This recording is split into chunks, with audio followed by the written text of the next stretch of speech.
आज जो हमारा टॉपिक है वो है नेचुरल वेजिटेशन, प्राकृतिक वनस्पति। तो इसमें सबसे पहले हम चर्चा करेंगे कि what is the natural vegetation या definition of the natural vegetation.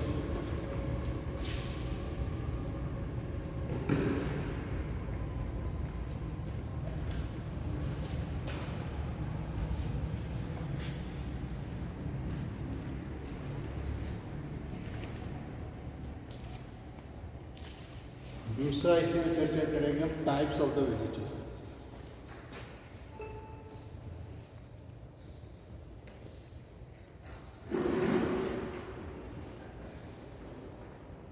इसी में उनकी जो कैरेक्टरिस्टिक्स है, विशेषताएं क्या होती है, उसकी चर्चा करेंगे।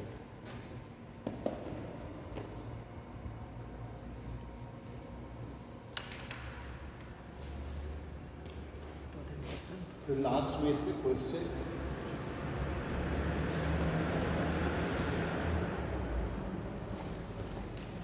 तो सबसे पहले जो नेचुरल वेजिटेशन, प्राकृतिक वनस्पति क्या है, और फिर इसके बाद इसके कितने प्रकार होते हैं, types of the natural vegetation. And फिर इसकी जो हम टाइप्स बताएंगे नेचुरल वेजिटेशन के, उसी में फिर उनकी कैरेक्टरिस्टिक्स क्या है, उनकी विशेषताएं क्या है, उनका वर्ल्ड डिस्ट्रीब्यूशन कैसा है, विश्व में वो कहाँ कहाँ पर पाए जाते हैं और उनका इम्पोर्टेंस क्या है, महत्व क्या है। और फिर लास्ट में जो है, जो विगत वर्षों में लास्ट जो प्रीवियस ईयर में क्वेश्चन और आंसर आए उसके विषय में चर्चा करेंगे। तो सबसे पहले हम चर्चा करते हैं कि what is the natural vegetation, how can we define the natural vegetation. प्राकृतिक वनस्पति क्या है, या प्राकृतिक वनस्पति को हम कैसे परिभाषित करेंगे। तो वेजिटेशन, वनस्पति एक साथ साथ लगा हुआ है, प्राकृतिक। कौन सा शब्द लगा है, प्राकृतिक, यानी कि नेचुरल, ऐसी वनस्पति जिसका विकास नेचुरल है, ठीक, मतलब उसमें मानव का हस्तक्षेप, यानी कि प्राकृतिक वनस्पति से आशय उस प्रकार की वनस्पति से है जिसके विकास और वृद्धि में मानव का हस्तक्षेप कम से कम या ना के बराबर हुआ। तो ऐसी वनस्पति क्या कहलाती है, प्राकृतिक वनस्पति कहलाती है। Natural vegetation refers a plant community which has grown naturally without the aid of human and has been left undisturbed by human for a long time। आई बार समझ कि प्राकृतिक वनस्पति से तात्पर्य ऐसे वनस्पति के समुदाय से है जिसका विकास प्राकृतिक रूप से हुआ है, बिना मानव की सहायता के, और बहुत लंबे समय तक जो है उसे मानव के हस्तक्षेप से मुक्त रखा गया हो। तो ऐसी वनस्पति क्या कहलाती है, हमारी नेचुरल वेजिटेशन कहलाती है, प्राकृतिक वनस्पति कहलाती है। अब आप इनके देखिए टाइप्स ऑफ द वेजिटेशन, वनस्पति के प्रकार, प्राकृतिक वनस्पति के प्रकार, इसीलिए आप टाइप देखेंगे प्रकार क्या है।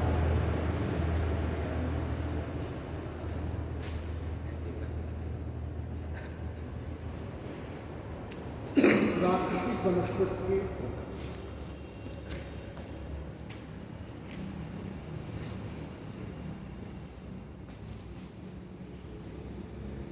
अब आप प्राकृतिक वनस्पति में कई चीजें देखते हैं, जैसे फॉरेस्ट देखते हैं, वन देखते हैं।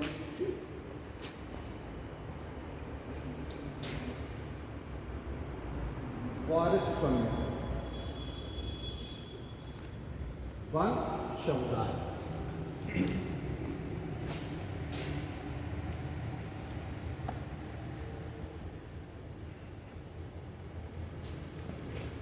दूसरा है इसी में घास समुदाय, घास समुदाय।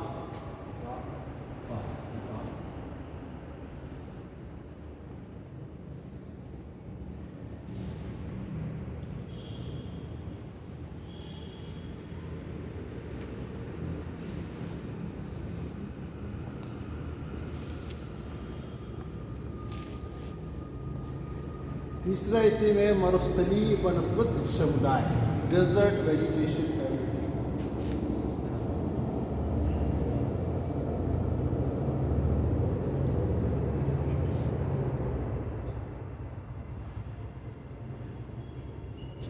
और इसी में लास्ट है फोर्थ जो है आपका टुंड्रा वेजिटेशन या टुंड्रा।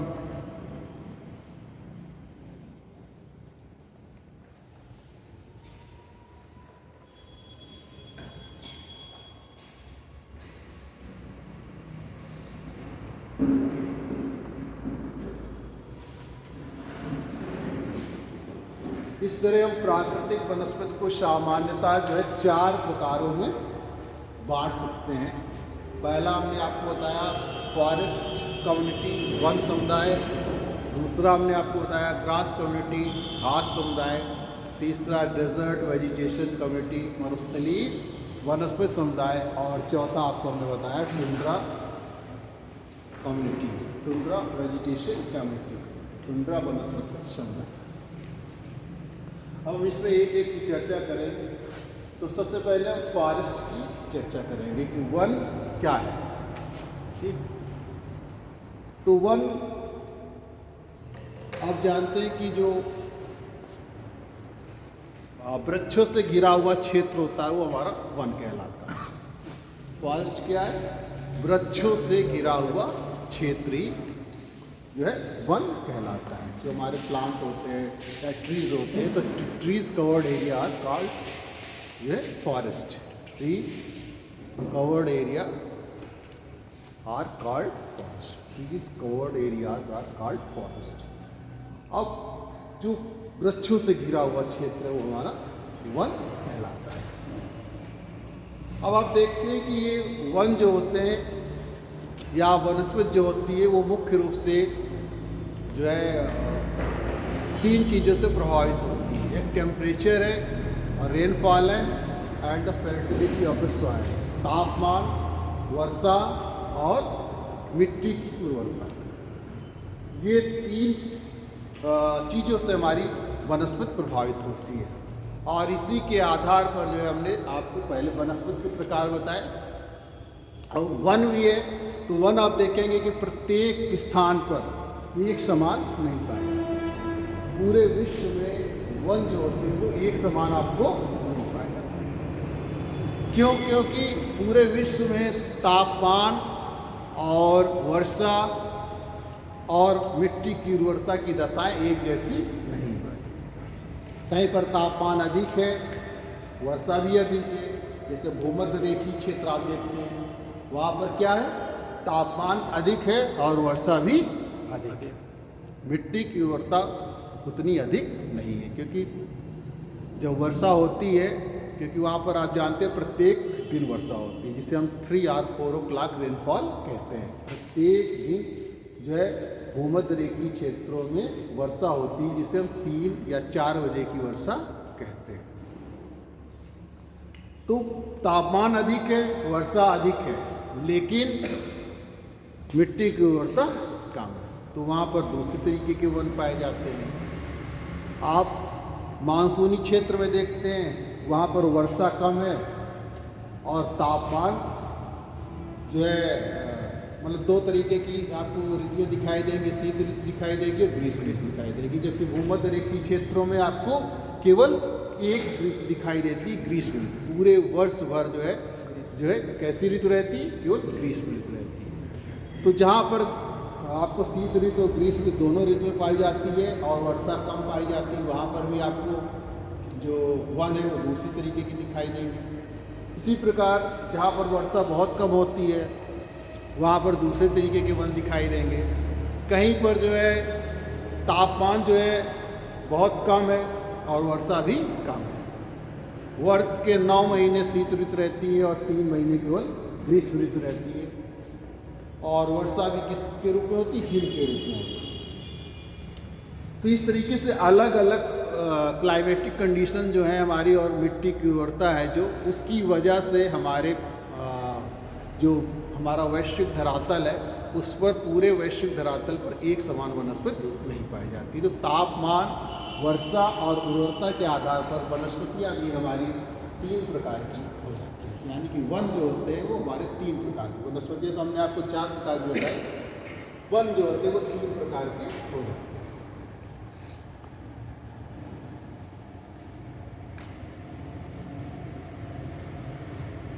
पहला हमारा है उष्णकटिबंधीय ट्रॉपिकल फॉरेस्ट।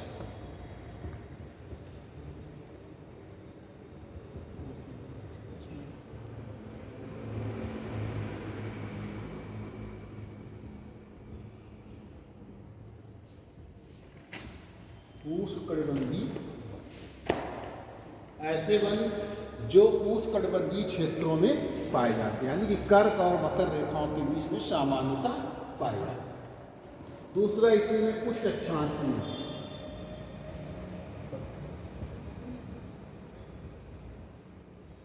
एक मिनट, इसके पहले मध्य अक्षांशीय, मध्य अक्षांशीय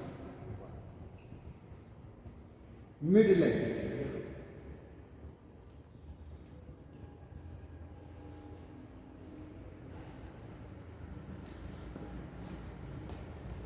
जो हमारे टेम्परेट रीजन में शीतोष्णकटिबंधीय क्षेत्र में पाई जाती हैं। सामान्यता जो है 30 अंश से 50 अंश अक्षांशों के मध्य पाई जाती है। फिर उच्च अक्षांश,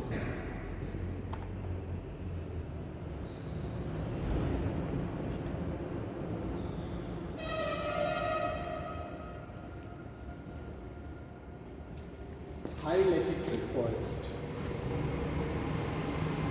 जो 50 अंश से 70 अक्षांश के मध्य पाए जाते हैं।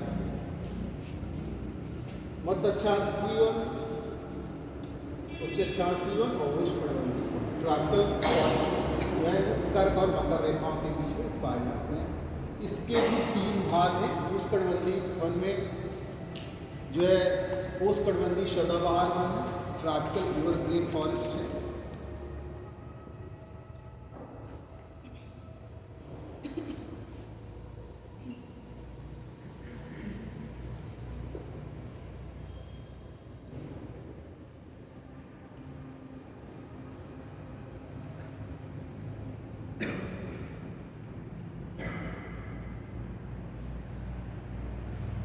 उष्णकटिबंधीय सदाबहार, दूसरा इसी में उष्णकटिबंधीय पतझड़ ट्रॉपिकल डेसिडुअस फॉरेस्ट,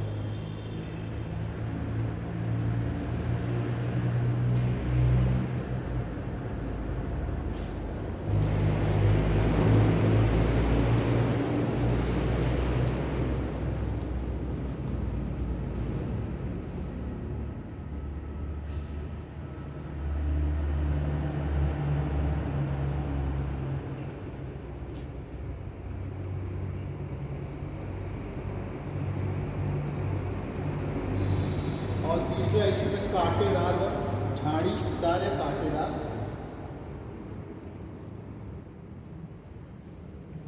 थोनी फॉरेस्ट।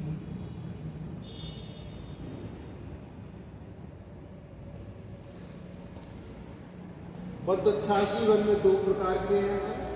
पहला भूमध्य सागरीय वन,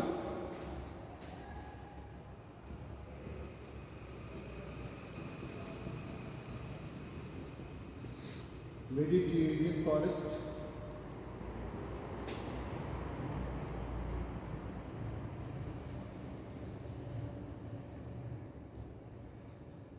और दूसरा है मिक्स्ड फॉरेस्ट, मिश्रित। कुछ अक्षांशीय वनों में कोणधारी,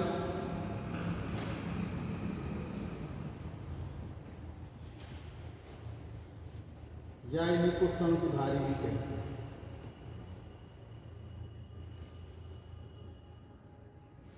कोनिकल फॉरेस्ट, ये टैगा क्लाइमेट में विकास होता है, इसको तो टैगा फॉरेस्ट भी कहते हैं।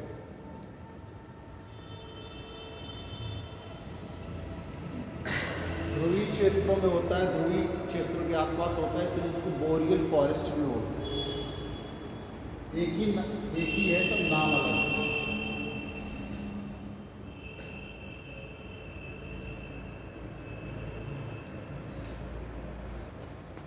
ठीक, तो पहले हम वनों की चर्चा करेंगे, फिर इसके बाद आगे की चर्चा करेंगे। तो फॉरेस्ट यानी कि जो पेड़ों से या वृक्षों से घिरा हुआ क्षेत्र होता है वो हमारा फॉरेस्ट कहलाता है।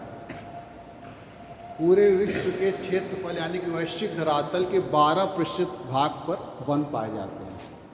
विश्व के 12% जो विश्व का क्षेत्रफल है उसके कुल क्षेत्रफल के 12% भाग पर 12% भाग पर जो है वनों का विस्तार पाया जाता है।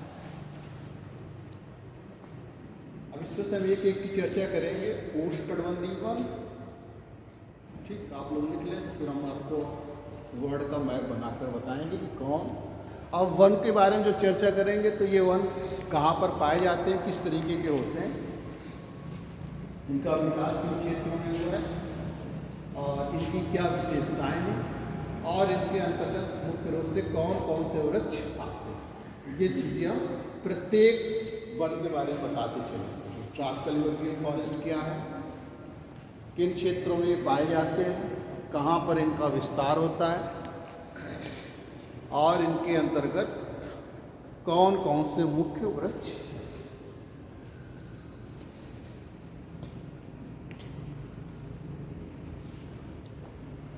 लिख लिया आप?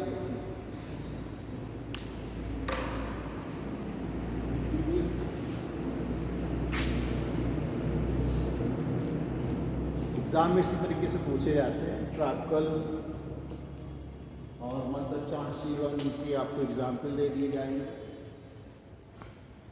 कौन सा किसके साथ संयोजित है या इस तरीके के वृक्ष किन क्षेत्रों में पाए जाते हैं। जैसे दे दिया गया कि निम्नलिखित क्षेत्रों में से किस क्षेत्र में सदाबहार वन नहीं पाए जाते।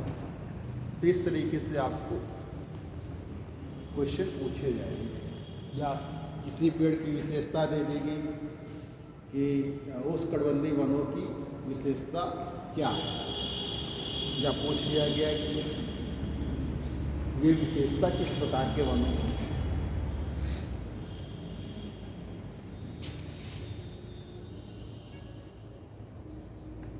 ठीक, बनाया गया। चलिए वर्ड का मैप बनाते हैं।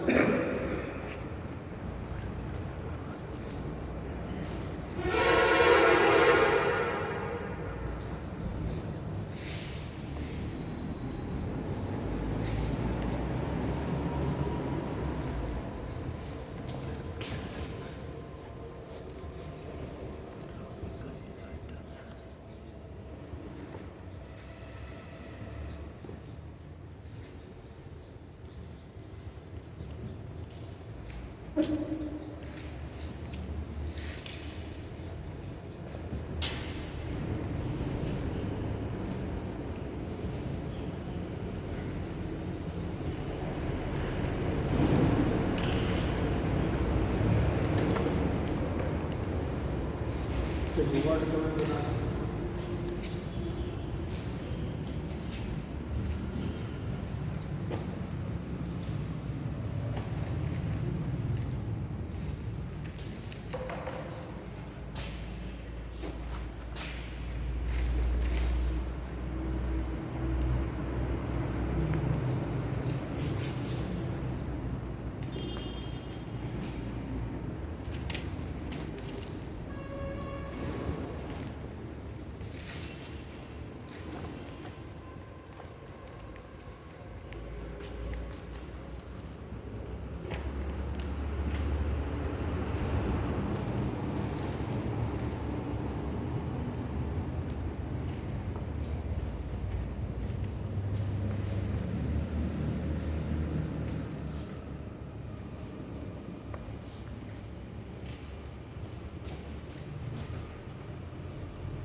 सबसे पहले हम चर्चा करते हैं ट्रक फॉरेस्ट उष्णकटिबंधीय वन।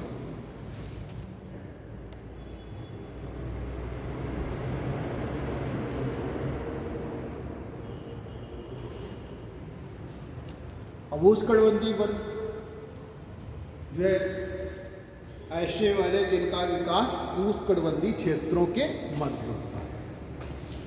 तो 23.5 अंश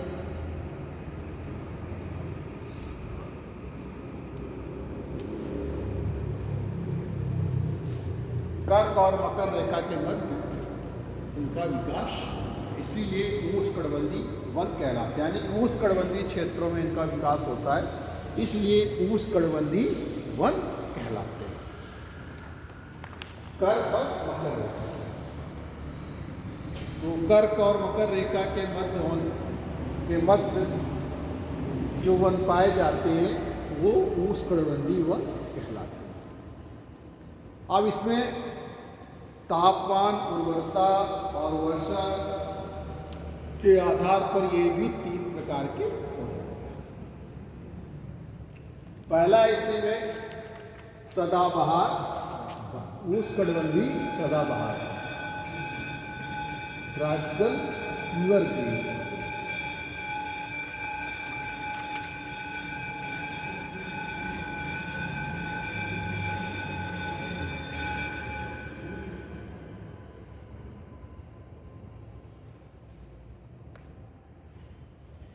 उष्णकटिबंधीय सदाबहार एवरग्रीन फॉरेस्ट, जैसा कि नाम ही इसका उष्णकटिबंधीय सदाबहार वन, मतलब कि ऐसे वन जिनका विकास उष्णकटिबंधीय क्षेत्रों में होता हो और साथ ही साथ वो सदाबहार हो, एवरग्रीन हो, यानी कि पूरे वर्ष भर हरे भरे। एवरग्रीन का मतलब क्या है कि पूरे वर्ष भर हरे भरे आपको दिखेंगे। ऐसे वनों का विकास जो होता है वो उच्च वर्षा और उच्च तापमान वाले क्षेत्रों में होता है, जहाँ अधिक वर्षा और अधिक तापमान पाया जाता है। 27 डिग्री सेंटीग्रेड से अधिक तापमान और 200 सेंटीमीटर से अधिक वार्षिक वर्षा। ऐसे क्षेत्रों में जहाँ पर अधिक तापमान यानी 27 डिग्री सेंटीग्रेड से अधिक तापमान और उच्च वर्षा 200 सेंटीमीटर से अधिक वर्षा होती है, उन क्षेत्रों में इस तरीके के वनों का विकास, इस तरह के जो क्षेत्र पाए जाते हैं वो कहाँ पर पाए जाते हैं, जैसे हमारा भूमध्य रेखीय क्षेत्र या हमारे जो लीवार्ड स्लोप होते हैं, पवन सम्मुख ढाल होते हैं, जिन डालों से होकर पवन गुजरती है तो वो वर्षा करते हुए जाती है, और निचले भाग। ठीक, तो ऐसे कहाँ पर पाए जाते हैं? 3 कंडीशन है इनकी, जहाँ पर उच्च वर्षा और अधिक तापमान पाया जाता है। दूसरा, निचले भागों में जहाँ पर पानी आप देखते हैं भरा रहता है, पानी की अधिकता रहती है। और तीसरा, जो हमारे पवन सम्मुख ढाल होते हैं, लीवार्ड स्लोप होते हैं, वहाँ पर इस तरीके के वनों का विकास होता है। इन वनों की विशेषताएं क्या हैं? सबसे पहली तो विशेषता है इसके नाम से कि सदाबहार। ये वन कैसे होते हैं? सदाबहार, पूरे वर्ष भर हरे भरे दिखाई देते हैं, एवरग्रीन फॉरेस्ट होते हैं। ऐसा नहीं कि ये पेड़ अपनी पत्तियां नहीं गिराते हैं, ये पेड़ भी अपनी पत्तियां गिराते हैं, लेकिन सभी एक साथ अपनी पत्तियां नहीं गिराते, ताकि ये जो वृक्ष होते हैं वो अपनी पत्तियां एक साथ न गिराकर अलग अलग समय में गिराते हैं, जिससे कभी भी हमारा वन या जंगल जो है पत्ती विहीन नहीं होता, हमेशा हरा भरा दिखता है। और दूसरी विशेषता ये है कि इसमें इन वृक्षों में जो वृक्ष पाए जाते हैं वो असंख्य प्रजाति, बहुत सारी प्रजातियों के वृक्ष पाए जाते हैं, बहुत घना जंगल होता है, एक दूसरे से जो क्या होता है, गुंथित होता है, एकदम गुथा हुआ होता है, जैसे एक दूसरे से एकदम सटा हुआ होता है। इतना मतलब इतना घना रहता है कि सब एक दूसरे से क्या होते हैं, बंधे रहते हैं, गुथे रहते हैं। और लताओं से, महालताओं से, और क्या कहते हैं, इनकी विशेषताएं होती हैं। जैसे इसमें लताएं पाई जाती हैं। लताओं को हम लोग क्या कहते हैं, क्लाइंबर्स कहते हैं। हाँ, क्लाइंबर जो देखते हैं, कुछ पेड़ होते हैं, आप चढ़ा देते हैं उनको ऊपर की तरफ, तो लताएं पाई जाती हैं, क्या कहते हैं, क्लाइंबर्स। महालताएं पाई जाती हैं, बड़ी बड़ी लताएं पाई जाती हैं, जिसे हम लोग लियॉन्स कहते हैं, लियॉन्स।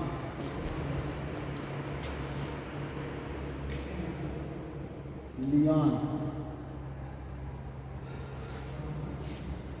दूसरा, इसमें आप कभी देखते हैं कि एक पेड़ के ऊपर दूसरा पेड़ उगाता है, जिसे हम लोग इपीफाइट्स कहते हैं, इपीफाइट्स।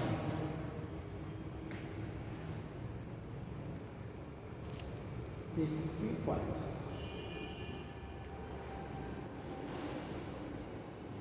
ये इन वृक्षों की विशेषताएं हैं। एक दूसरे से क्या होती है, सब गुथे रहते हैं, जकड़े रहते हैं, बहुत सारी लताएं होती हैं, बहुत सारी। तो आपकी देखिए कि वो जो लताएं होती हैं वो एक दूसरे पे चढ़ी रहती हैं, और उनकी जड़ें आप देखिए ऊपर से भी नीचे आकर जमीन तक चली आती हैं।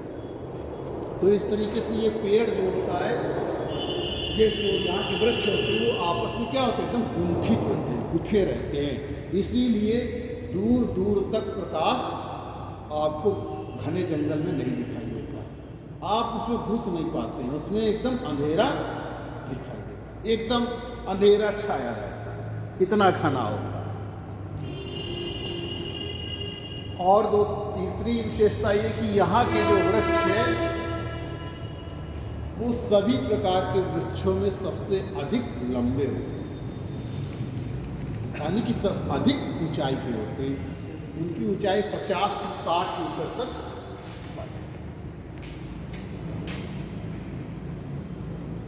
50 से 60 मीटर तक जो है कुछ वृक्षों की ऊंचाई पाई जाती है।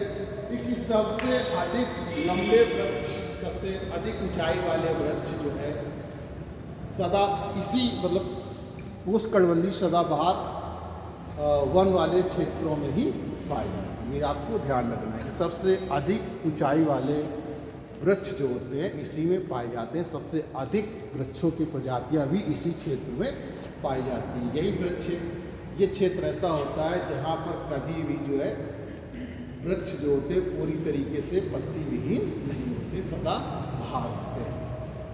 एक ही ऋतु पाई जाती है, केवल ग्रीष्म ऋतु पाई जाती है। और इसमें यह है कि ये अधिक ऊंचाई के क्यों होते हैं, क्योंकि ये इतने घने रहते हैं, इनमें सूर्य के प्रकाश को पाने की होड़ लगी रहती है। आपस में प्रतिस्पर्धा रहती है कि हमको सूर्य का प्रकाश पहले मिल जाए, हमको मिल जाए, हमको मिल जाए। इसीलिए ऊपर की तरफ ही देखते हैं, ऊपर की तरफ ही बढ़ने का प्रयास करते हैं, इसलिए अधिक ऊंचाई के होते हैं। जैसे आपने जिराफ को पढ़ा होगा कि वो धीरे धीरे घास खाने के लिए अपनी गर्दन ऊंची करता था, तो धीरे धीरे उसकी गर्दन इतनी ऊंची हो गई। तो उसी तरीके से ये अपने आप को सूर्य का प्रकाश पाने के लिए ऊपर की तरफ ही बढ़ने का प्रयास करते हैं कि हमको पहले प्रकाश मिल जाए, हमको पहले प्रकाश मिल जाए, इसीलिए अधिक ऊंचाई की। इनकी पत्ती जो होती है वो चौड़ी, कड़ी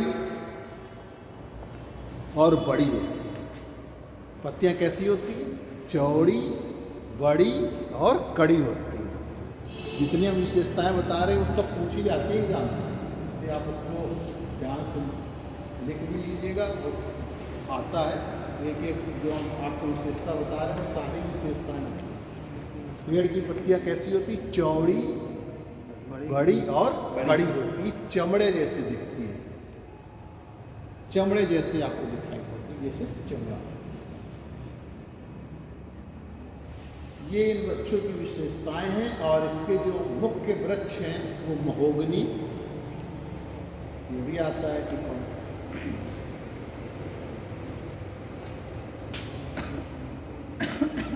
महोगनी, वृक्ष का नाम है। हाँ, रोज वुड, आयरन वुड,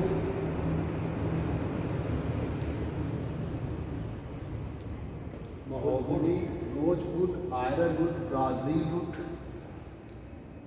हाँ ये सब वृक्ष आता है। महोगनी बहुत पूछा जाएगा कि महोगनी जो है मैच कराने में आएगा तो आपको बताना होगा रोज कड़वनी सदाबहार में। एगोनी भी है, mahogany, agony, rosewood, Ironwood, Brazil. इनका विस्तार जो पाया जाता है अमेजन नदी घाटी में पाया जाता है।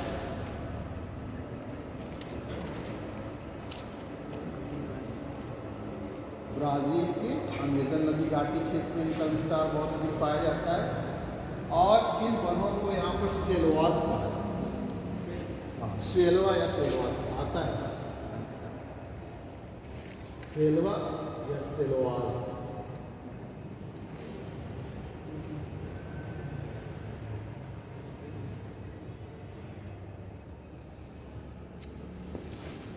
सेल्वा या सेल्वास, इंग्लिश में सेल्वास।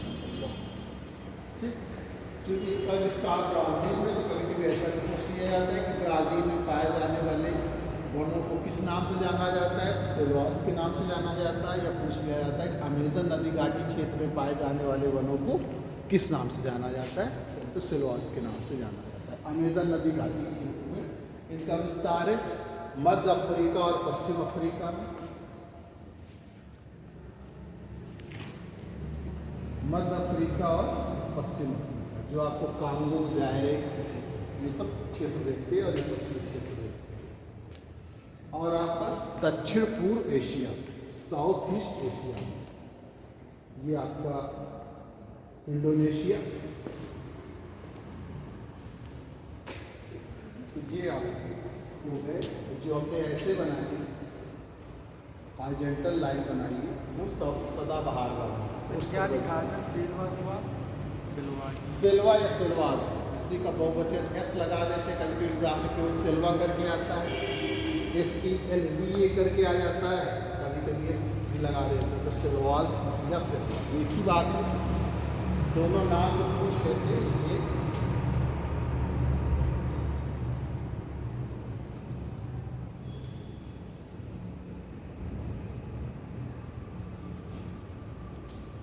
कि जितने हमने हॉरिजॉन्टल लाइन दिखाई है ये सब जो है पापुआ न्यू गिनी हो गया। मुख्यतः भूमध्य रेखीय क्षेत्र, ये ध्यान रखें, जो भूमध्य रेखीय क्षेत्र है वो आपका इसी तरीके से, क्योंकि आप जानते हैं यहाँ पर हमेशा तापमान उच्च रहता है और वर्षा अधिक होती है। भूमध्य रेखीय जलवायु की विशेषता है अधिक तापमान और अधिक वर्षा, उच्च तापमान और उच्च वर्षा, high temperature and high rain. हमेशा एक ही ऋतु पाई जाती है, केवल ये बात आपको समझ आ गई उष्णकटिबंधीय का। अब इसके बाद हम चलते हैं ट्रॉपिकल डेसिडुअस फॉरेस्ट, उष्णकटिबंधीय पर्णपाती। सर ये लताएं क्या होती हैं, एक बार दोबारा बताएं। लताएं आप देखते हैं जैसे पेड़ों पर, हाँ मनी प्लांट अगर देखते हैं या किसी तरीके की जो पेड़ों के ऊपर चढ़ जाते हैं वो लताएं।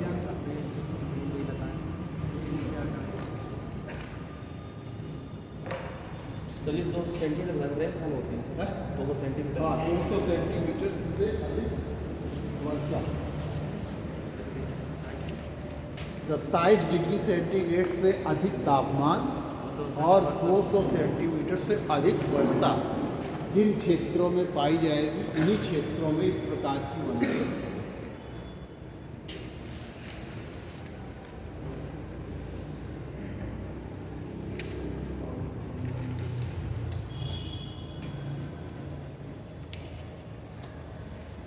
महोगनी, एगोनी,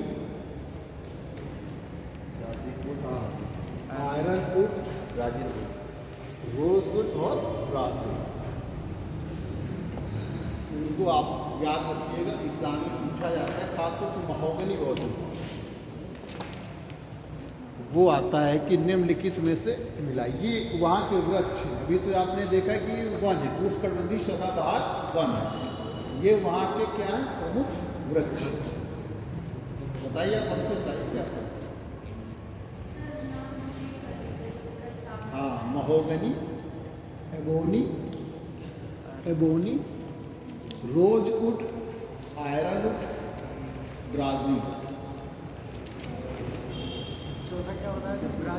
ब्राजील इसमें सबसे इम्पॉर्टेंट महोगनी है, हमेशा एग्जाम में महोगनी। कभी कोई देश का नाम भी पूछ लेंगे तो देश में आप जानते हैं ब्राज़ील सबसे ज़्यादा जो विस्तार उष्णकटिबंधीय जो सदाबहार वन है वो ब्राज़ील में ही अमेजन नदी घाटी क्षेत्र में पाया जाता है। देखिए रहे आप कर ये भूमध्य रेखा यहाँ से होकर गुजर रही, इसीलिए यहाँ पर जो है इनका विस्तार पाया जाता है। मुख्य रूप से जो इनका विस्तार पाया जाता है वो 5 अंश से 10 अंश के मध्य, या आप कह लीजिए कि 10 अंश उत्तरी अक्षांश और 10 अंश दक्षिणी अक्षांश के मध्य इनका विस्तार पाया जाता है।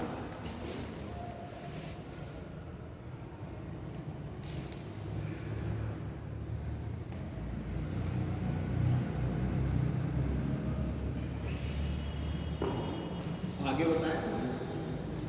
नेक्स्ट है इसी में उष्णकटिबंधीय पर्णपाती वन।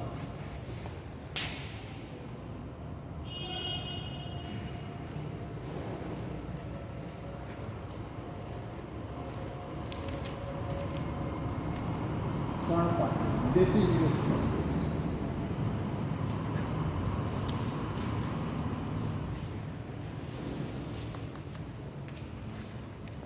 अब उष्णकटिबंधीय क्षेत्र में भी हैं और ऐसे वन जो वर्ष में एक बार अपनी पत्तियां गिरा देते हैं, उनको हम क्या कहते हैं, उष्णकटिबंधीय पर्णपाती वन। ऐसे वन जिनका विकास उष्णकटिबंधीय क्षेत्रों में होता है और साथ ही वर्ष में वे एक बार अपनी पत्तियां गिरा देते हैं,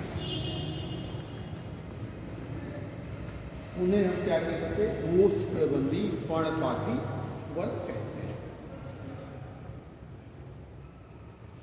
ऐसे जो वन हैं वो मुख्यतः मानसूनी क्षेत्रों में पाए जाते हैं। कहाँ पर पाए जाते हैं? मानसून रीजन में पाए जाते हैं, जहाँ पर शीत ऋतु शुष्क और ग्रीष्म ऋतु आर्द्र होती है।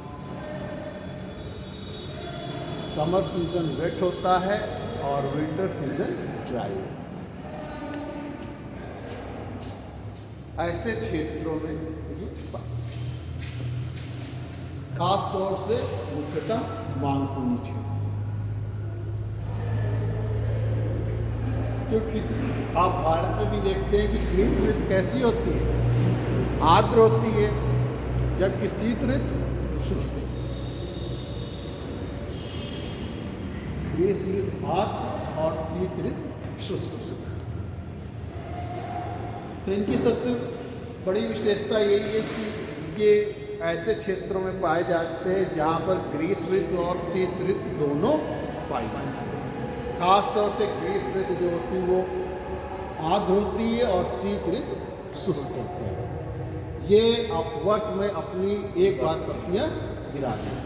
ग्रीष्म ऋतु में पत्तियाँ शुष्कता के कारण है कि गिराएंगे, और मतलब जैसे ही वर्षा होने की होती है, प्रारंभ होती है, उसके पहले जो है इनमें पत्तियाँ फिर से आती हैं।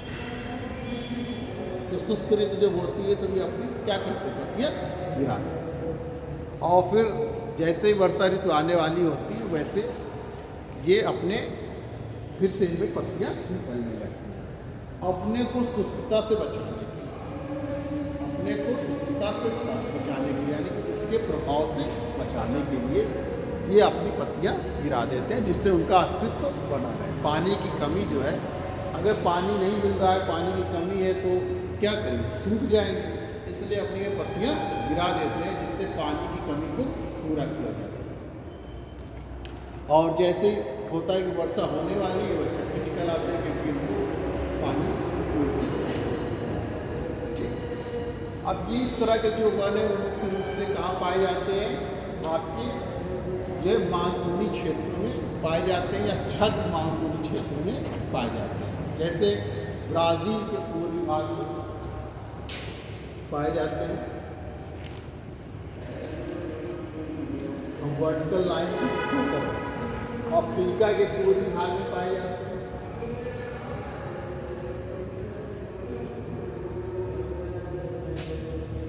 और भारत में आप जानिए, भारत को इसके लिए मुख्य रूप से भारत के जो उत्तर पूर्वी क्षेत्र में जो है सदाबहार वन पाए जाते हैं। भारत के उत्तर जो नॉर्थ ईस्ट रीजन है वहाँ सदाबहार वन पाए जाते हैं, क्योंकि वहाँ 200 सेंटीमीटर से अधिक वर्षा।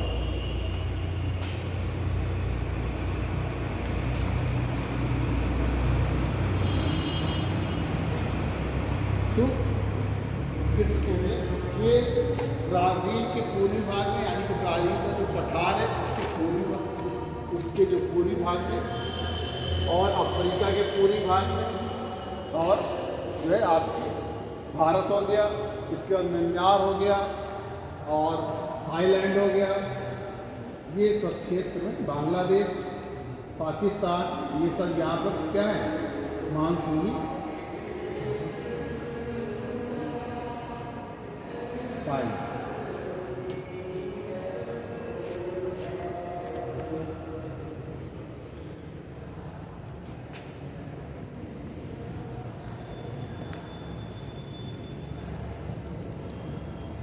ठीक, चीन का दक्षिण पूर्वी भाग में वहाँ पर भी इस तरीके के वन पाए जाते हैं।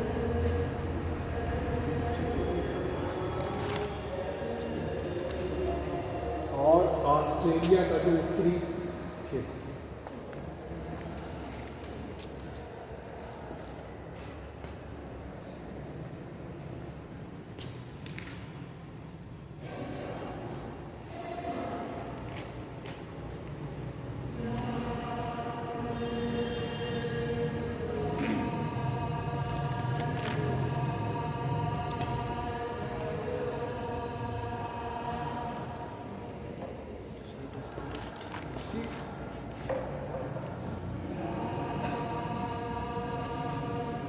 इस तरह के जो वृक्ष है मुख्य रूप से साल है, सागौन है, शीशम है, महुआ, आम, सब जान ही रहे हैं आप। साल सागौन लिख लीजिएगा, बहुत इम्पोर्टेंट, साल सागौन। भारत में सबसे अधिक वृक्ष है, उनका विस्तार, उनके विस्तार में सबसे अधिक जो क्षेत्रफल है वो साल, साल याद रखिएगा, आता है एग्जाम में पूछा है कि भारत में सबसे अधिक क्षेत्र किसका, साल, सागौन। और आप जान ही रहे सब पीपल, महुआ, इसी तरह के वृक्ष पतझड़, साल, सागौन, पीपल, महुआ, नीम, सब देख ही रहे हैं आप, शीशम। अपना जो भारत है मानसूनी जलवायु पाई जाती है, उसी के नाम पर मानसूनी पतझड़ वक्ष कहते हैं अपने भारत में। और जब खाली पूरे विश्व की बात करने लगते हैं तो पतझड़ कहते हैं, ट्रॉपिकल फॉरेस्ट, उष्णकटिबंधीय पतझड़, यानी कि जो और क्षेत्रों में पाए जाते हैं जहाँ पर सूडो मानसून, यानी कि मानसून जैसी जलवायु की विशेषता पाई इस तरीके के।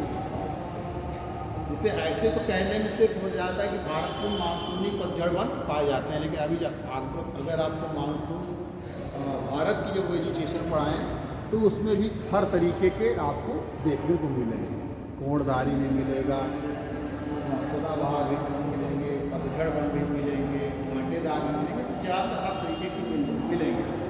लेकिन ज़्यादातर भाग किसका है, पतझड़ का। तो इसलिए चूँकि हम विश्व स्तर पर चर्चा कर रहे हैं, इसलिए मानसूनी जो है पतझड़ वन जो है शब्द केवल भारत में ही प्रयोग होता है।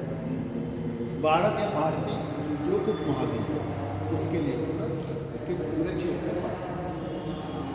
अब तीसरा है कांटेदार वन। ये तो आपकी समझ में आएगा, उनकी विशेषताएं भी हमने आपको बता दी और मुख्य लक्षण बता दी। कांटेदार वन या झाड़ीदार वन भी कहते हैं, जहाँ झाड़ियाँ होती और वन, झाड़ियों की अपेक्षा लेकिन पेड़ ज़्यादा होते हैं तो वो कांटेदार वन कहलाएंगे। नहीं तो झाड़ियाँ तो ग्रासेस कैसे हो जाती है, तो झाड़ियों के साथ जब कांटेदार वन होते हैं तो उस क्षेत्र को हम कांटेदार वन कहते हैं। और ऐसे वनों का जो विकास होता है वो जहाँ पर वर्षा कम, हाँ शुष्क क्षेत्र, मरुस्थलीय क्षेत्र ना हो, केवल शुष्क क्षेत्र, कम वर्षा वाले क्षेत्र में 25 सेंटीमीटर से जैसे कम रेनफॉल मिलती है। और वहाँ कांटेदार वनों के साथ, कांटेदार वृक्षों के साथ झाड़ियाँ, जैसे मिट्टियाँ जहाँ पर देखिए बहुत उपजाऊ नहीं होती।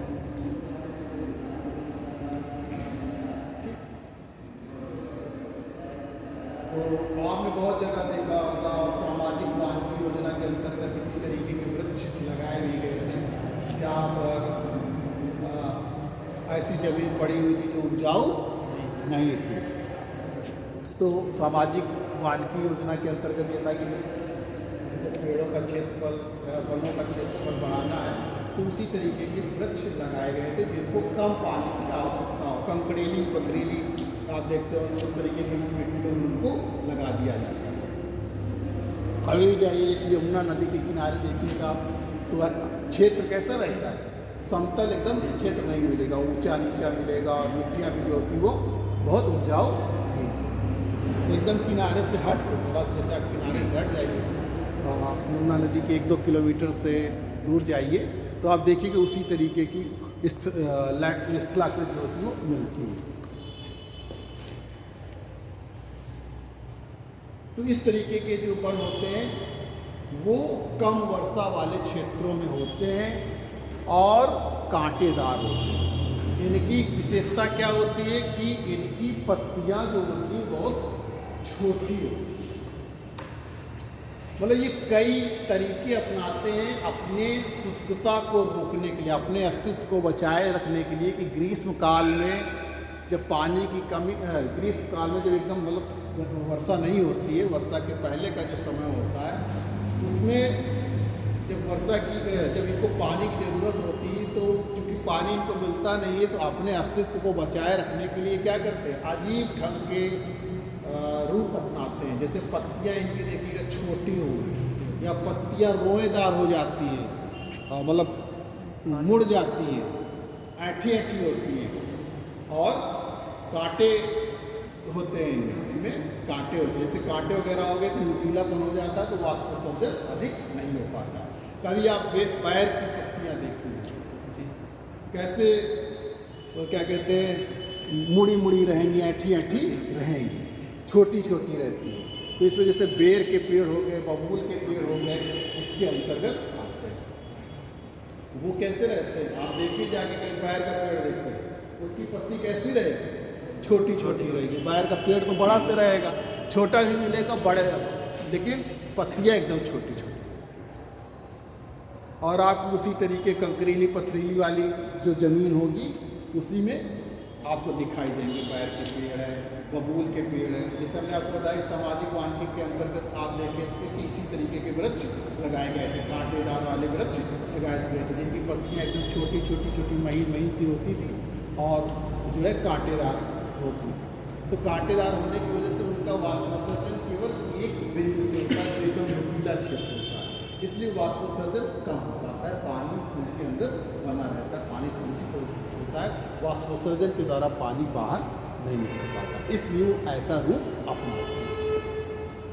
इस तरीके के जो क्षेत्र पाए जाते हैं वो ब्राज़ील का जो मध्य भाग है, ब्राज़ील का आंतरिक, ब्राज़ील का आंतरिक,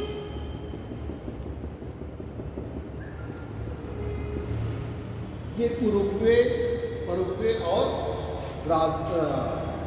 जो है अर्जेंटीना में भी इस तरीके के पाए जाते हैं, क्योंकि वहाँ पैटागोनिया डेजर्ट है, पठार है, तो भारत के भी जो आंतरिक पठार क्षेत्र है वहाँ पर आपको देखने को मिलेगा।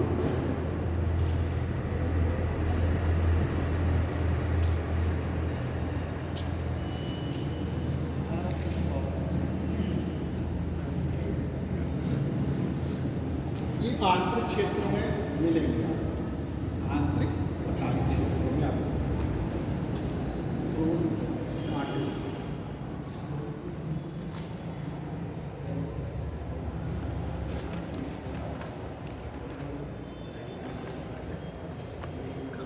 तो ये था आपका उष्णकटिबंधीय वन, जिनके हमने 3 भाग बताए। उष्णकटिबंधीय में पहला आपको मैं बताया कि उष्णकटिबंधीय सदाबहार वन, उष्णकटिबंधीय पर्णपाती वन और उष्णकटिबंधीय कांटेदार या इनको झाड़ीदार भी वन कहते हैं। यहाँ पर झाड़ियों के साथ वृक्ष पाए जाते हैं, लेकिन वृक्षों की संख्या झाड़ियों से अधिक है।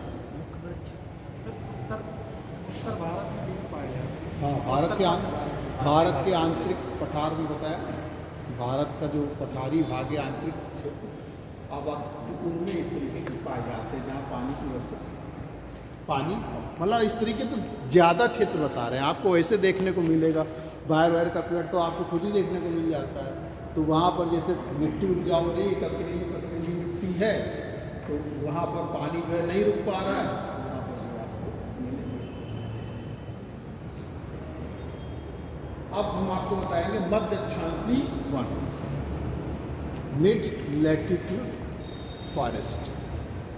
मध्य अक्षांशीय वनों का विकास जो होता है उन क्षेत्रों में होता है जहाँ पर शीत ऋतु का तापमान 6 डिग्री सेंटीग्रेड से 18 डिग्री सेंटीग्रेड के मध्य पाया जाता है।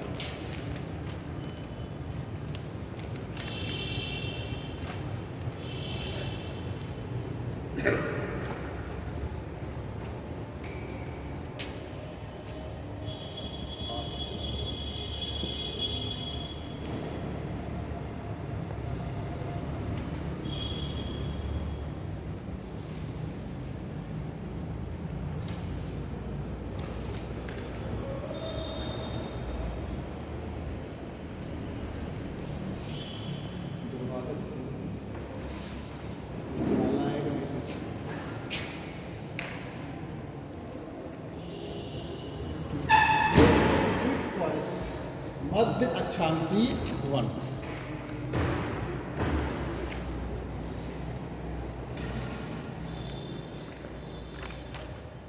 तो इस तरीके के वनों का विकास मध्य अक्षांशों में होता है। 30 से 50 अक्षांश के मध्य आपको देखने को मिलता है, दोनों गोलार्धों में, उत्तरी और दक्षिणी गोलार्ध में 30 अंश से 50 अंश के मध्य। और वहाँ पर इस तरीके के वृक्षों का विकास होता है जहाँ पर शीत ऋतु का तापमान 6 डिग्री सेंटीग्रेड से 18 डिग्री सेंटीग्रेड के मध्य पाया जाता है।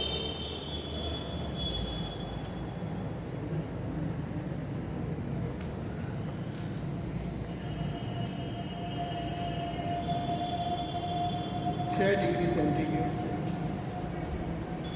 18 डिग्री सेंटीग्रेड के मध्य शीत ऋतु का तापमान, ये ध्यान रखिए, शीत ऋतु की केवल बात हो रही है, जहाँ पर शीत ऋतु का तापमान 6 डिग्री सेंटीग्रेड से 18 डिग्री सेंटीग्रेड।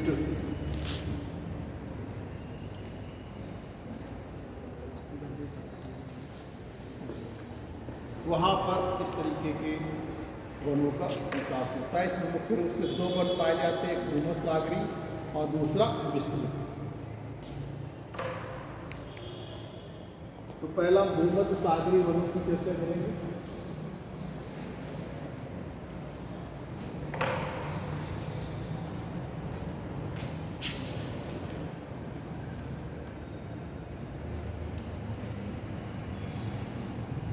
भूमध्य सागरीय वन, मेडिटेरेनियन फॉरेस्ट, इनका विकास भूमध्य रेखीय क्षेत्रों, जो हमारा भूमध्य सागरीय क्षेत्र है उसके उन क्षेत्रों में हुआ है। जैसे ये आप देख रहे हैं, ये हमारा भूमध्य सागर है।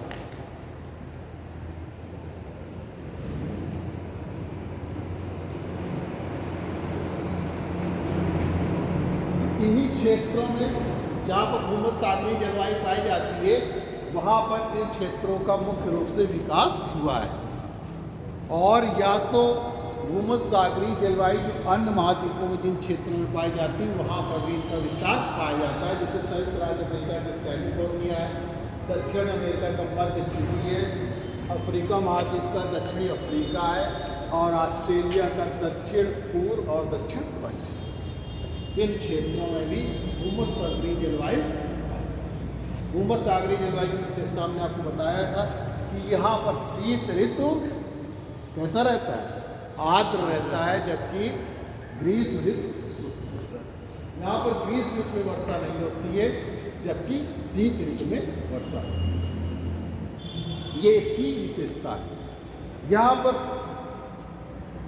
देखिए ग्रीष्म ऋतु में वर्षा नहीं होती है, शीत ऋतु में शुष्क रहती है, लेकिन ये फिर भी अपने आप को जो है जीवित रखते हैं। पानी की कमी होने के बावजूद भी अपने आप को जीवित रखते हैं, अपना अस्तित्व बनाए रखते हैं, कई प्रकार जो है कई विशेषताओं के साथ। अपनी कुछ उनकी विशेषताएं जिस वजह से ये इनकी जो पत्तियां होती हैं छोटी होती हैं, कड़ी होती हैं और साथ ही साथ चमकीली होती है। ध्यान रखना आता है कि किन वनों की जो है पत्तियां छोटी, कड़ी और चमकीली, छोटी, कड़ी और चमकीली होती है। चमकीली शब्द अलग करता है उससे, भूमध्य रेखीय क्षेत्र से। देखिए इनकी बड़ी विशेषता ये है कि ये भी सदाबहार वन होते हैं, ये भी पत्तियां अपनी नहीं गिराती, क्योंकि ग्रीष्म काल में भी अपने अस्तित्व को बचाते हैं, जो वर्षा नहीं होती, शीत काल में तो वर्षा ही होती है। उसके बचाने के लिए ये क्या करते हैं कि मोटी छालें होती हैं। पेड़ों की छालें कैसी होती हैं, मोटी होती हैं, और साथ ही साथ वो फटी होती हैं, उनमें दरारें होती हैं, जिससे वाष्पोत्सर्जन की दर बहुत कम। पेड़ जो होते हैं मोटी छालों से ढके रहते हैं, जिससे कि वाष्पोत्सर्जन कम से कम,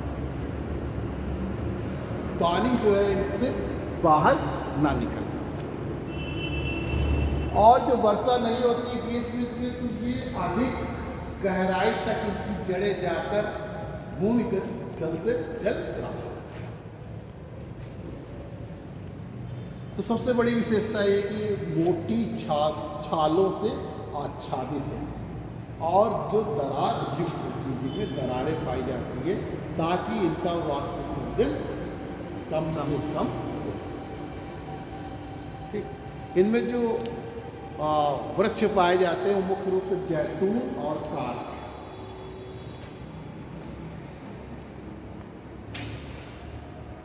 जैतून और लाइम जिसे बोलते हैं, और कार, ओक।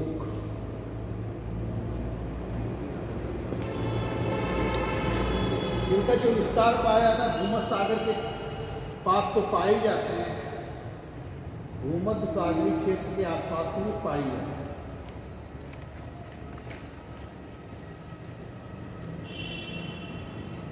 इन वनों को ऐसे जो कैलिफोर्निया पाए जाते हैं उनको चैपरल कहते हैं। कैलिफोर्निया में पाए जाते हैं, मध्य चिली में पाए जाते हैं, अफ्रीका दक्षिण अफ्रीका में पाए जाते हैं,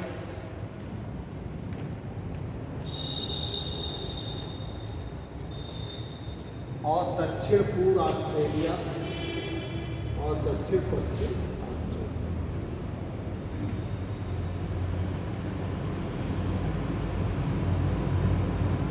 भूमध्य सागरीय।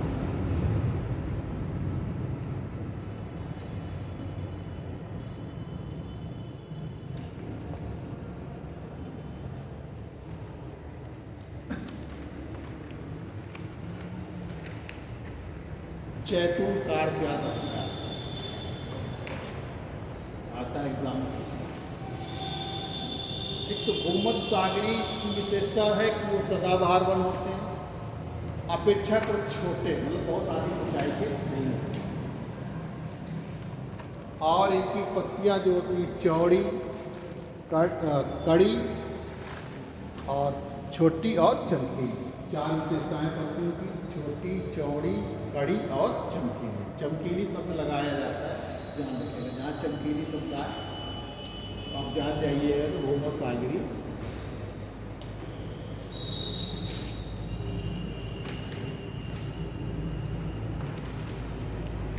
इनके जो पेड़ होते हैं वो मोटी छालों से आच्छादित होते हैं, तराजू की छाल में होती है, जिससे कि उनका वाष्पोत्सर्जन कम से कम हो। मुख्य जो वृक्ष है वो जैतून और कारखाना। रसदार वृक्ष भी यहाँ पर वृक्ष जो मिलते हैं, जो रसदार फल होते हैं, जैसे नारंगी हुआ, मौसम्बी हुआ, अंगूर हुआ, इस तरह के वृक्ष उगाए जाते हैं। वो वृक्ष लगाए जाते हैं कि नेचुरल वेजिटेशन की बात करें, जैतून और कार्प बहुत आता है। कृषि में आगे मिक्स्ड फॉरेस्ट, मिश्रित। दूसरा है इसी में मिश्रित।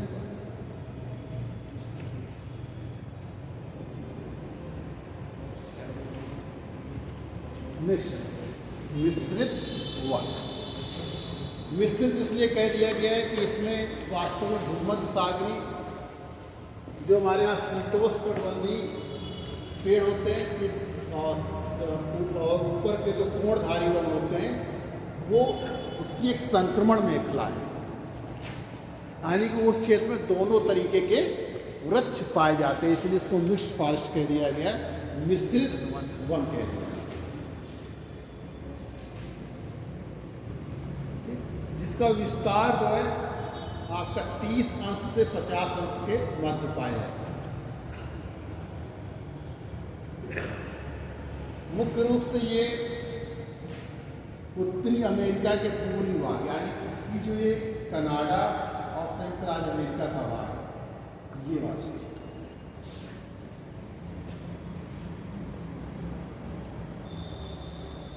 यहाँ पर ये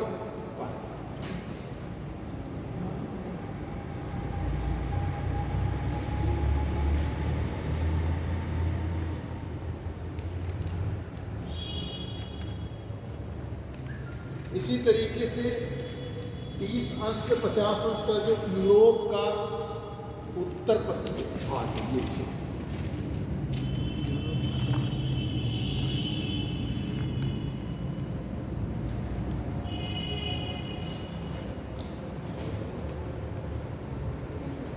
चीन का जो पूर्वी भाग है,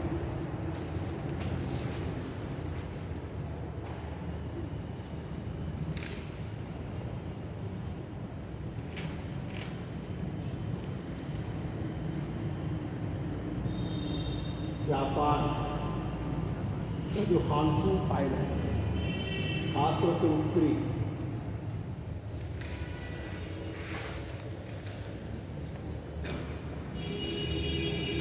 कोरिया, ताइवान,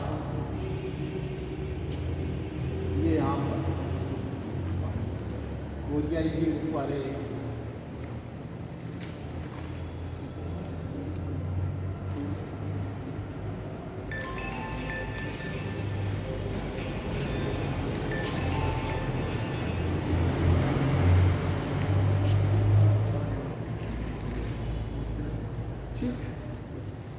इस मिश्रित वन की विशेषता है कि इसमें दोनों तरीके के वन पाए जाते हैं। एक तो शीतोष्ण कटिबंधीय जो टेम्परेट रीजन के जो हमारे वन हैं, और साथ ही साथ जो है ऊपर के कोणधारी वन होते हैं, जो अभी हम इसके बाद बताएंगे।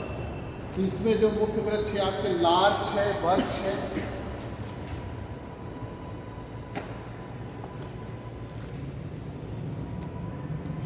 ये सब तो पाए जाते हैं। लार्च है, बर्च है, फर है, पाइन है, स्प्रूस है, ये मुख्य रूप से कोणधारी के फर और स्प्राइस पाइन। जैतून सब पाए जाते हैं। मिक्स जो फॉरेस्ट है, लेकिन आप लार्च, बर्च, ये फर, ये सब होती है। इनके क्षेत्र में आपको बताया कि जो ये अमेरिका का, उत्तरी अमेरिका का उत्तर पूर्वी भाग हमने बना भी दिया है। फिर यूरोप का जो है हमारा उत्तर पश्चिमी भाग है, ठीक। फिर जो हमारा चाइना का, चीन का पूर्वी भाग, जापान, कोरिया, ताइवान,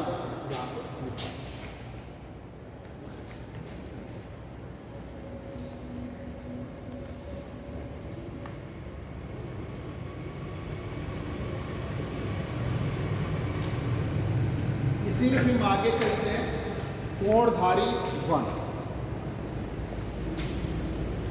जिसे हम हाई लैटिट्यूड फॉरेस्ट भी कहते हैं। उच्च अक्षांशी वन, हाई लैटिट्यूड फॉरेस्ट, उच्च अक्षांशी वन, जिसे हम कोणधारी वन कहते हैं।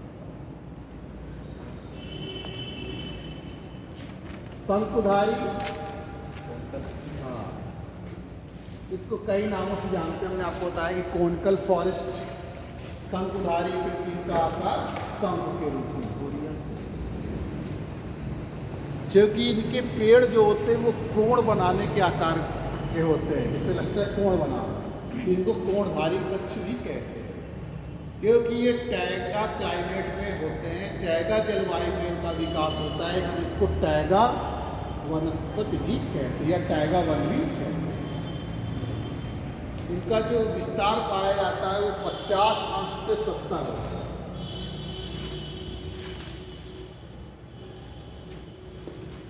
50 अंश से 70 अंश अक्षांशों के मध्य या जो हमारे अधिक ऊंचाई वाले पर्वतीय क्षेत्र होते हैं उनमें पाया जाता है। पर्वतीय क्षेत्र में जो अधिक ऊंचाई वाले क्षेत्र होते हैं उनमें भी ये पाया जाता है। तो शंकुधारी और या कोणधारी या टैगा वन का जो विस्तार है वो 50 अंश से 70 अंश अक्षांशों के मध्य अथवा जो उच्च पर्वतीय क्षेत्र है उनमें पाया जाता है। इसकी विशेषता है कि इसका आकार जो होता है वो शंख के आकार का। आप पेड़ देखते होंगे ऐसे आपको दिखाई दे, टहनियाँ इसमें कम होती हैं, ज़्यादा टहनियाँ नहीं होती, जबकि ये इनका जो मुख्य भाग होता है पेड़ का ये मोटा होता है और टहनियाँ बहुत कम होती हैं, तो बहुत पतली होती हैं। ये शंख के आकार में होते, कोण के आकार में होते, क्योंकि ये जहाँ पर इनका विकास होता है वहाँ पर शीत ऋतु कठोर होती है और ग्रीष्म ऋतु साधारण। ग्रीष्म ऋतु कठोर होती है और ग्रीष्म ऋतु साधारण होती है और शीत ऋतु कठोर होती है। इनको जो जल की प्राप्ति होती है ग्रीष्म ऋतु में जब हिम पिघलती है, वहाँ बर्फ जो पिघलती है उसी से इनको जल की प्राप्ति होती है। बहुत घने होते हैं, पत्तियां इनकी बहुत, वृक्ष जो होते हैं वो घने होते हैं, इतने घने होते हैं कि धूप इनके नीचे नहीं जा पाती। इसीलिए जो पत्तियां होती, जो पेड़ पौधे होते हैं उनके नीचे घास वगैरह नहीं जम पाती।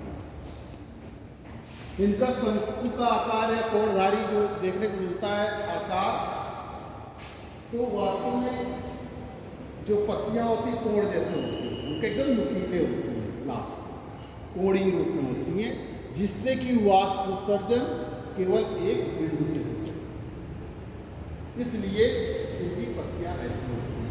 और जिनका आकार जो शंख के आकार का होता है, जो आप शंख के आकार का देख रहे हैं, ऐसे देख रहे हैं, ये अपने आप को हिम से बचाने के लिए इस तरीके का आकार,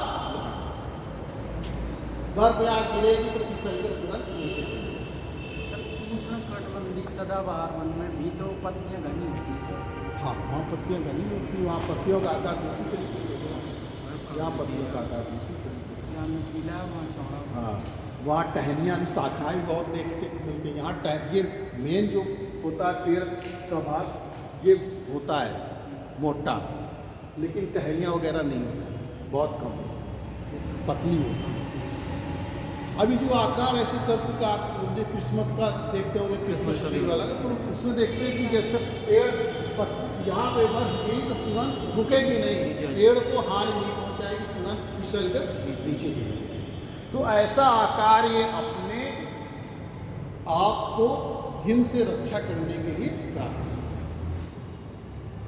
ठीक, इसीलिए इनको शंकुधारी वन कहते हैं। टैगा क्लाइमेट में, यानी कि शीत ऋतु जहाँ कठोर होती है, ग्रीष्म ऋतु जो होती है बहुत सामान्य होती है। एक तरीके से कही कि 9 महीने यहाँ पर शीत ऋतु और 3 महीने ग्रीष्म ऋतु रहती है। ग्रीष्म ऋतु में ही बर्फ जो पिघलती है उसी से इनको हिम प्राप्त होता है, उसी से इनको जल प्राप्त होता है। बाकी जो वर्षा होती है वो हिम के रूप में होती है, और जो वर्षा हिम के रूप में होती है उसी से बचाने के लिए अपने आप को शंख के रूप में अपना आकार ग्रहण करते हैं, जिससे कि बर्फ से अपनी रक्षा, हिम से अपनी रक्षा कर सकते हैं। शंखधारी की और विशेषता होती है, ज़्यादातर इनमें जो मुख्य रूप से एकाकी प्रजाति आता है, एग्जाम में पूछा जाता है कि एकाकी वाले एक ही तरीके के वृक्ष मिलते हैं। एकाकी प्रजाति यानी कि एक ही तरीके के वृक्ष इस प्रकार के वनों में मिलते हैं, आपको इसी तरीके के दिखाई देंगे। इसीलिए इनकी लकड़ी भी बहुत मुलायम होती है, इसीलिए इनको काटना आसान होता है, क्योंकि ये इसमें प्रजातियां एक ही जैसे पाई, सभी वृक्ष एक ही तरीके के पाए जाते हैं, इसीलिए इनका काटना इनको आसान है। मुख्य जो वृक्ष है इसमें स्प्रूस, पाइन और फर। स्प्रूस, पाइन और फर।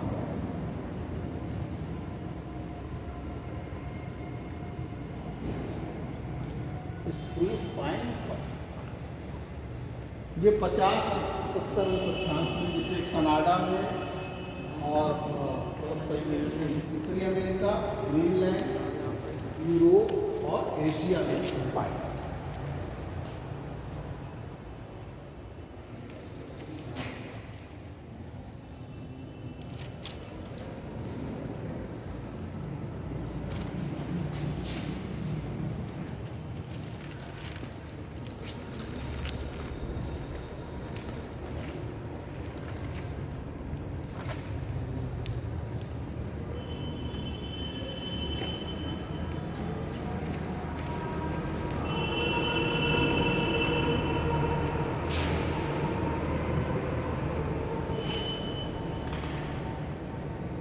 उत्तरी अमेरिका में लगभग 34% जितने मतलब वन पाए जाते हैं कोणधारी, उनका 34% भाग, 40% भाग लगभग उत्तरी अमेरिका में, और 34% भाग लगभग एशिया में है, और 20% भाग लगभग यूरोप में।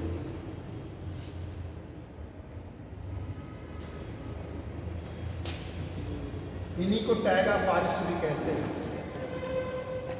कोनिकल और taiga forest. Sir 20% Europe.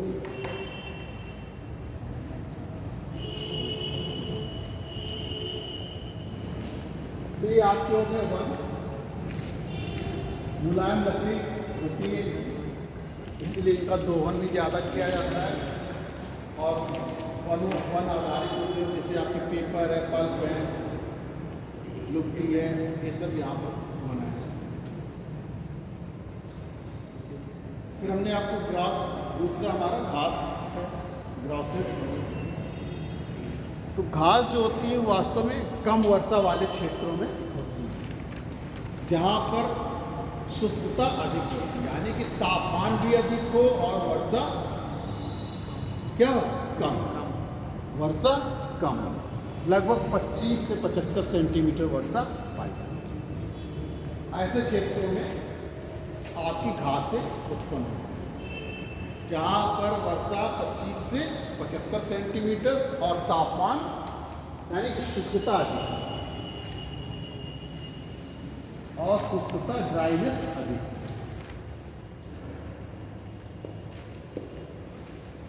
Dryness अधिक हो और वर्षा कम, ऐसे क्षेत्रों में हमारे घास पाई जाती है, उन्हीं को हम लोग घास के मैदान कहते हैं। अक्षांशीय स्थिति के आधार पर ये दो तरीके की होती है, उष्णकटिबंधीय और शीतोष्ण।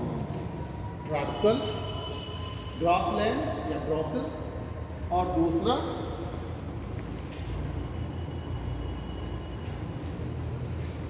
टेम्परेट।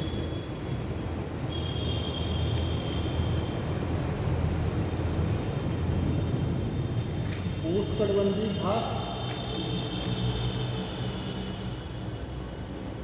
और शीतोष्ण।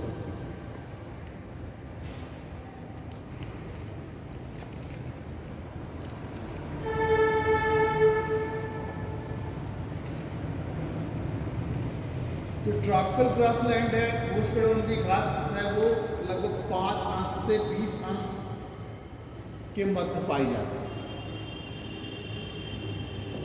5 अंश से 20 अंश के अक्षांशों के मध्य पाई जाती है दोनों गोलार्ध। उष्णकटिबंधीय वर्षा होती है 25 से 75 सेंटीमीटर, ठीक, लेकिन विस्तार जो है 5 अंश से 20 अंश के बीच में दोनों गोलार्धों में पाई जाती है। कहीं कहीं पे वृक्ष के घासों के साथ वन भी पाए जाते हैं, जिसको पार्कलैंड कहा जाता है। और इस घासों को मुख्य रूप से सवाना के नाम से जाना जाता है, जो हमारे सूडान वगैरह का जो क्षेत्र है, सवाना। उष्णकटिबंधीय घास को सवाना मुख्य रूप से जो अफ्रीका का ये आप क्षेत्र देख रहे हैं, उत्तरी मध्य अफ्रीका, सवाना कहते हैं। ब्राजील में इसी को कैंपोस कहते हैं, कंपोज है, ब्राजील में आता है, पूछा जाता है। ये अफ्रीका में सवाना। कभी कभी आपको देश का नाम पूछेगा तो सबसे अधिक विस्तार इसका सूडान में पाया जाता है, और वेनेजुला और कोलंबिया में इसको लाइनोस के नाम से।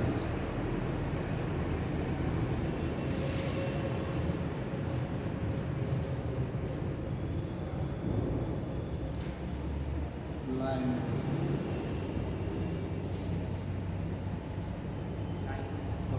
ये कंपोज, ब्राजील में कंपोज के नाम। सवाना,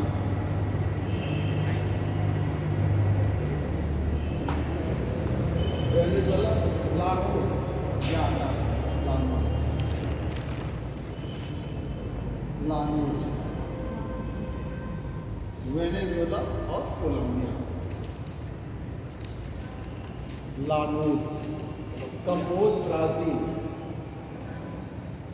वेनेजुएला और कोलंबिया। Savanna Africa, Brazil.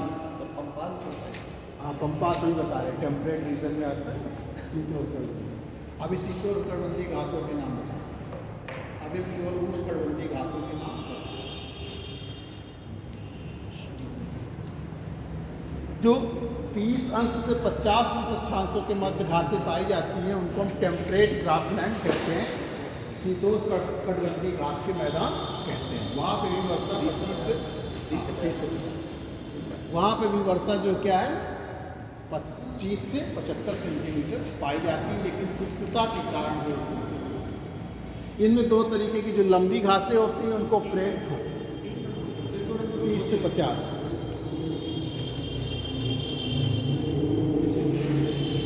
तो शीतोष्णकटिबंधीय घासें जहाँ पर वर्षा 25 से 75 सेंटीमीटर और शुष्कता पाई जाती है, वहाँ पर उनका विस्तार 30 अंश से 50 अंश अक्षांशों के मध्य दोनों गोलार्धों में होता है। जो लंबी घासें होती हैं, थोड़ा सा लंबाई अधिक होती है, उनको हम प्रेयरी कहते हैं, और जिनकी लंबाई थोड़ा कम होती है उनको स्टेपी कहते हैं। जो प्रेयरी घास पाई जाती है वो उत्तरी अमेरिका में पाई जाती है, संयुक्त राज्य अमेरिका और कनाडा। यहाँ प्रेयरी और स्टेपी जो है मध्य Asia, Ukraine,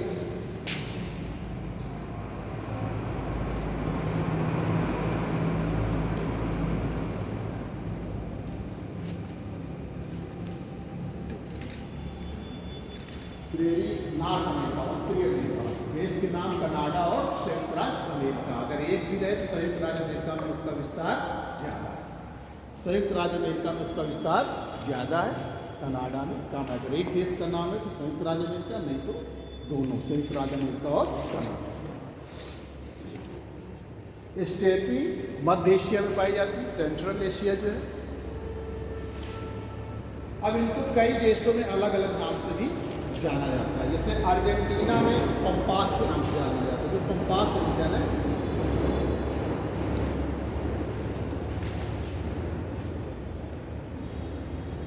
pampas Argentina.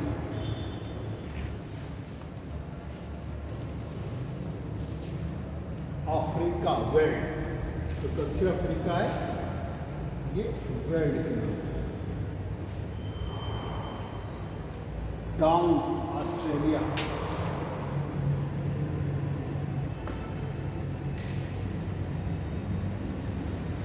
Canterbury New Zealand.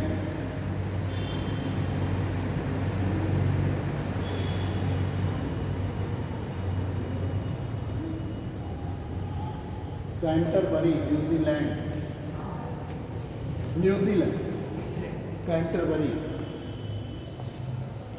Pampas Argentina, veld दक्षिण Africa, downs Australia, Canterbury New Zealand. उस्ताज हंगरी,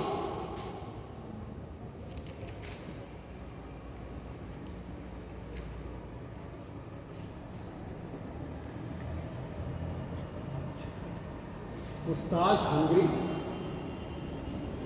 मंचूरिया चीन।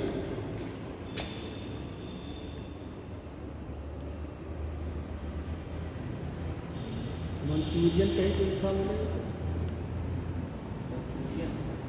मंचूरिया मंचूरियन नहीं कुछ नहीं। घास के मैदान भी आपको याद रखने हैं। ये घास के मैदान के नाम से, या घास जो भी आए, एक क्वेश्चन जरूर आएगा।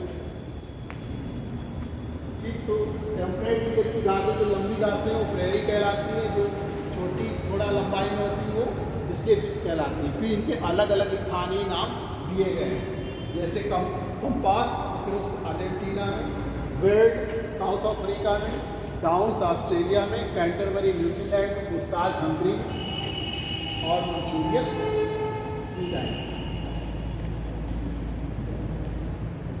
ठीक, तो ये थे हमारे हंगरी या हंगरी के आसपास के क्षेत्र।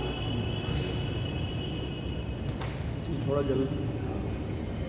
इसके बाद आपको मरुस्थलीय वनस्पति। मरुस्थलीय वनस्पति जो होती है वो मरुस्थलीय क्षेत्रों में पाई जाती है, डेजर्ट प्लेसेस में पाई जाती है। वो भी वहाँ पर मिलती है जहाँ पे कहीं कहीं मरुद भी दिखाई देते हैं आपको, थोड़ा बहुत जल की संभावना दिखती है थोड़ी बहुत, तो वो इन क्षेत्रों में पाई जाती है। इनके अलग अलग नाम हैं, जैसे वो कैक्टस उत्तरी अमेरिका में, कैक्टस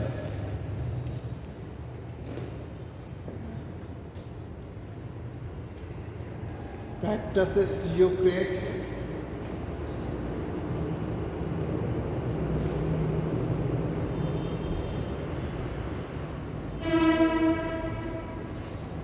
उत्तरी अमेरिका में, सैक्सोन एशिया में,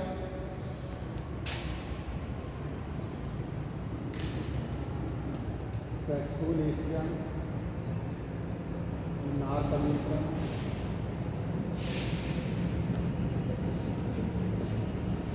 क्या बता रहे थे?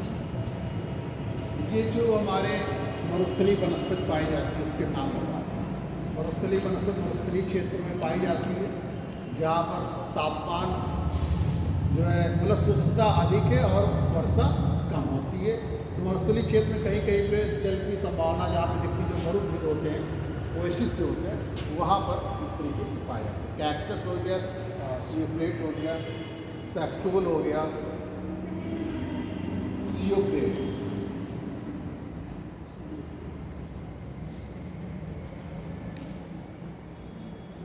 यूकेलिप्टस हो गया ऑस्ट्रेलिया में, यूकेलिप्टस ऑस्ट्रेलिया।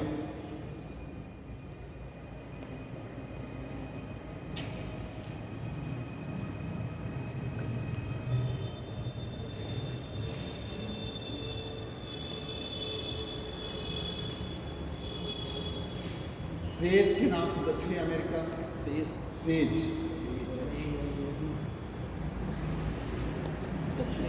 हाँ दक्षिण। तो ये आपके डेजर्ट वेजिटेशन है, मौसमी वनस्पति। और लास्ट में जो आपका है टुंड्रा क्लाइमेट, जो टुंड्रा वनस्पति है, टुंड्रा वेजिटेशन मुख्य रूप से टुंड्रा क्लाइमेट में पाई जाती है। इसका विस्तार 70 अंश के उत्तरी, अच्छा केवल उत्तरी गोलार्ध में पाई जाती है क्योंकि दक्षिणी गोलार्ध में लैंड नहीं है। तो 70 अंश के जो उत्तर में पाई जाती है, उत्तरी गोलार्ध में, इस तरीके की वनस्पति वास्तव में बहुत ही कम समय के लिए यहाँ पर ग्रीष्म ऋतु होती है और यहाँ पर चूँकि तापमान बहुत कम होता है तो यहाँ पर मुख्य रूप से जो आपकी मास और लाइकेन, काई और लाइकेन, इस तरीके की वनस्पति यहाँ पर हो पाती है।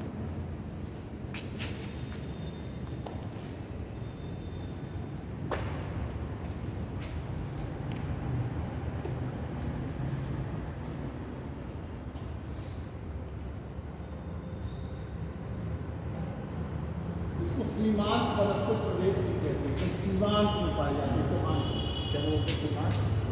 सीमांत क्षेत्र में पाई जाती है। 70 अंश के उत्तर।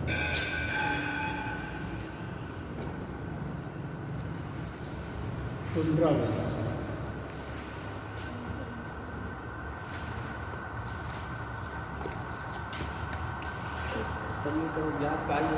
हाँ वही मांस खाई।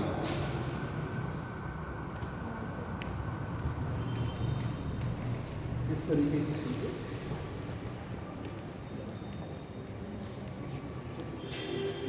काई आपने देखी, बस आप समझ सकते हैं कि वहाँ पर किस तरीके की वनस्पति का विकास होता है क्योंकि धूप भी बहुत कम और वर्षा हिमतेज भी होती है और यही जो बर्फ थोड़ी बहुत पिघलती है 1-2 महीने, उसी में इस तरीके की वनस्पति हो जाती है। आप देखते हैं आपके घर में जहाँ पर पानी रुकता होगा और प्रकाश सूर्य का पड़ता होगा तो काई तुरंत जल जाती है। बस वही कंडीशन है यहाँ पर कि जब धूप पिघलती है तो वो जो पानी रहता है और सूर्य का प्रकाश जो 1-2 महीने मिलता है, धीरे वो भी बहुत अधिक तीव्र, उसकी इंटेंसिटी भी बहुत तीव्र नहीं होती, तो उसे काई और लाइकेन यानी कि मास और लाइकेन, इस तरीके की जो है वनस्पति। ठीक, तो इस तरीके से आपका नेचुरल वेजिटेशन कंप्लीट हो गया। और इसमें क्वेश्चन आते हैं, अगर आपको कुछ पूछना हो तो पूछ लें, वैसे समय बहुत हो गया।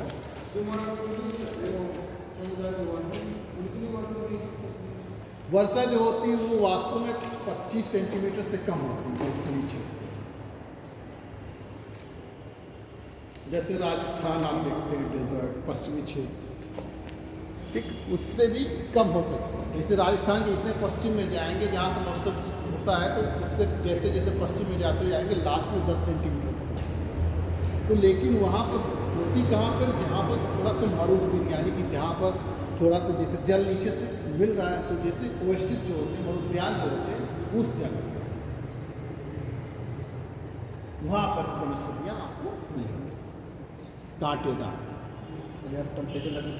टेम्परेचर कितने टेम्परेचर तो देखिए जैसे शीतोष्णकटिबंधीय क्षेत्र है वहाँ कम हो जाता है, उष्णकटिबंधीय क्षेत्र में टेम्परेचर ज़्यादा रहता है। जैसे राजस्थान को अगर चले जाइए तो वहाँ 40 से ऊपर रहता है गर्मियों में।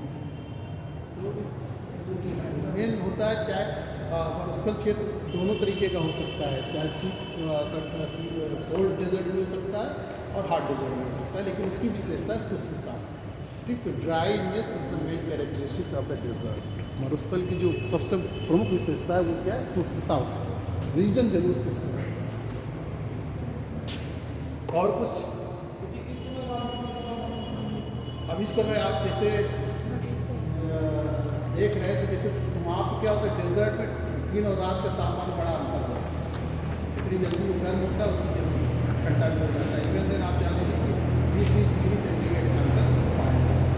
तो दिन में तो वहाँ पर पहुँच जाता है 20-25 जो मैक्सिमम टेम्परेचर, और मिनिमम टेम्परेचर तो 2-3। जितना आप पश्चिम में जाएंगे, जितना डेजर्ट क्षेत्र, ठीक। तो आप क्वेश्चन, क्योंकि समय उतना नहीं है, दो क्वेश्चन इसी से आते हैं आपको। जैसे पूछ रहे कंपोज ग्लास कहाँ पाई जाती है, या इनको मिलाने के लिए दे देते हैं। जैसे उन्होंने दिया क्लेरिक और कंपोज, वेल्ट और डाउन्स, कहेंगे निम्नलिखित में से इनको निम्न को मैच कराएंगे। अब जैसे ऑस्ट्रेलिया दे दिया, और संयुक्त राज्य अमेरिका दे दिया, और ब्राज़ील दे दिया, और दक्षिण अफ्रीका दे दिया, तो निम्न को मिलाएं। या पूछते हैं कि छोटी, चौड़ी और चमकीली पत्तियों की विशेषता किस प्रकार के वर्णों की है, ठीक। तो इसमें आप बता देंगे कि वो भूमध्यसागरीय वर्ण है। जैसे बताया कि कार्क और जो है जैतून किस क्षेत्र की जो है, किस वन की जो है मुख्य वृक्ष है। इसको भूमध्यसागरीय, भूमध्य रेखी, पतझड़ वन, ये सब देते हैं, ठीक। इसी तरीके से पूछेंगे कि एक रूप यानी कि एकाकी प्रजाति की विशेषता निम्नलिखित में से किन वनों में पाई जाती है। जैसे आपका भूमध्य रेखीय या सदाबहार वन, फिर मानसूनी वन, फिर जो भूमध्यसागरीय वन और समुद्र। इस तरीके के प्रश्न आप, ठीक।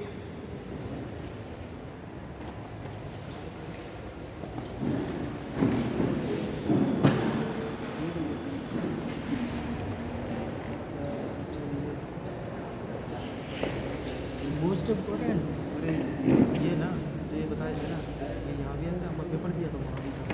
सच में? अरे यार, तो मैं लिख लेता हूँ भाई, मैं भी लिखूँगा आपको।